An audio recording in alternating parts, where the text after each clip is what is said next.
కల్మా. అది చదవలేనందుకే వాళ్ళందరినీ చంపేశారని చెప్పి. అసలు ఈ కల్మా అంటే ఏంటి అనేది చర్చ జరుగుతుంది. మొదటి కల్మా, కల్మా తైబ్ అంటే స్వచ్ఛత. కల్మా పట్నం ముస్లింలు తమ విశ్వాసంతో కనెక్ట్ అవ్వడానికి, అల్లా పట్ల వారి భక్తిని బలోపేతం చేసుకోవడానికి సహాయపడుతుంది. మొదటి కల్మను కల్మా తైబ్ అని పిలుస్తారు. ఇది అల్లా యొక్క ఏకత్వాన్ని, మహమ్మద్ ప్రవక్త్వయం యొక్క అంతిమతను ప్రకటిస్తుంది. దీనిని పఠించడం ద్వారా ఒక ముస్లిం అల్లా తప్ప వేరే దేవుడు లేడని నమ్ముతాడు. ఇది అతి ముఖ్యమైన కల్మా. ముస్లిం విశ్వాసానికి ఇదే పునాది. ఇక రెండవ కల్మా, కల్మా షహాదా, సాక్ష్యం. ఇది విశ్వాసానికి నిదర్శనం. అల్లా ఏకత్వం, మహమ్మద్ ప్రవక్త్వయంపై విశ్వాసాన్ని పునరుద్ఘాటిస్తుంది. ఈ కల్మను ఒక వ్యక్తి ఇస్లాంను అంగీకరించినప్పుడు పఠిస్తారు.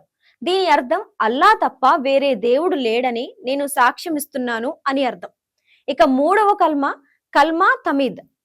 ఇది మహిమను పొందడం. ఈ కల్మా అల్లాను, అతని పరిపూర్ణత, గొప్పతనాన్ని సూచిస్తుంది. ఇది అల్లా దయ పట్ల లోతైన కృతజ్ఞత భావాన్ని వ్యక్తపరుస్తుంది. ఇక నాలుగవ కల్మా, కల్మా తౌహిద్ అంటే ఐక్యత. ఈ కల్మా అల్లా ఏకత్వంపై విశ్వాసాన్ని బలపరుస్తుంది.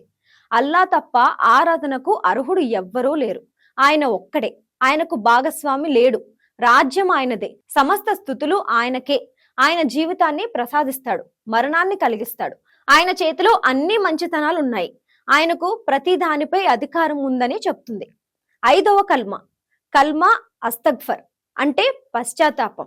ఏమైనా పాపాలకు క్షమాపణ కోరడం, పశ్చాత్తాపంతో అల్లా నా వైపు తిరిగి రావడానికి ఒక మార్గం.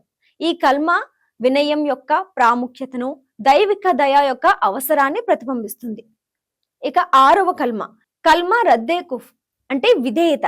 ఏకైక నిజమైన దేవుడు అల్లాకు విధేయతను ప్రకటించే ప్రార్థనను ఇది తెలియజేస్తుంది.